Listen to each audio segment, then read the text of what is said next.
एक राजा के राज दरबार में एक आदमी आया और बोला, मैं पारखी हूं, मुझे आप नौकरी पर रख लीजिए। राजा बोला, नौकरी पे तो रख लूंगा, पर तनख्वाह 1 रुपए नहीं दूंगा, सिर्फ 1 पाव गुड़ और घुंघरे मिलेंगे। पारखी बोला, ठीक है हुजूर। कुछ ही दिन बाद राजा एक घोड़ा खरीद कर लाए। उन्होंने पारखी से पूछा, बताओ इस घोड़े के बारे में क्या कहते हो? पारखी बोला, हुजूर ये घोड़ा है ही नहीं, ये तो गाय है। राजा चौंक गए। उन्होंने घोड़े बेचने वाले को बुलाया। उसने कहा, साहब बात तो सही है तो घोड़ा ही, लेकिन बचपन में ही इसकी मां मर गई थी, इसे गाय का दूध पिलाया गया था, इसलिए इसकी आदतें गाय जैसी है। राजा ने हैरानी से पारखी से पूछा, तुम्हें यह सब कैसे पता चला? पारखी बोला, हुजूर जब ये चल रहा था तो नीचे मुंह झुकाकर घास खा रहा था, घोड़ा हमेशा ऊपर गर्दन उठाकर खाता है, मैंने इसकी आदतों से पहचाना। राजा खुश होकर बोले, आज से तुम्हें आधा किलो गुड़ और आधा किलो घुंघरे मिलेंगे। कुछ दिन बाद राजा ने फिर पूछा, मेरी रानी कैसी है? बहुत प्रिय है मुझे।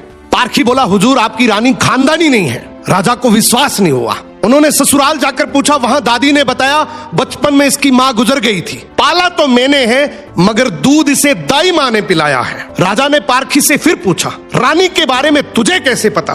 पारखी बोला, हुजूर इसके स्वभाव से खानदानी रानी में शालीनता होती है, मगर ये नौकरों पे चिल्लाती है, गाली देती है, इसकी आदतों से पहचान गया कि ये खानदानी नहीं है। अब राजा बोले, चलो मेरे बारे में बताओ।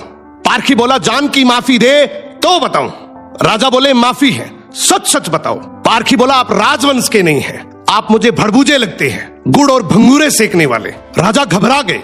जाकर अपनी मां से पूछा, मां सच बताओ वरना मैं मर जाऊंगा। मां रोते हुए बोली, बेटा बात तो सच है, जिस दिन तू पैदा हुआ था उसी दिन महल के पास एक भड़बूजे का भी बेटा पैदा हुआ था, तू मर गया था और मैंने राजवंश बचाने के लिए उसके बेटे को लिया, वो तू है। राजा ये सुनकर दुखी भी हुए और खुश भी हुए। इंसान की पहचान उसके चेहरे, कपड़े या खानदान से नहीं होती, उसके चरित्र से होती है। किसी को भी केवल उसकी शकल, सूरत, पद या घर देखकर मत परखो, उसकी आदतें, उसका व्यवहार ही उसका असली परिचय है।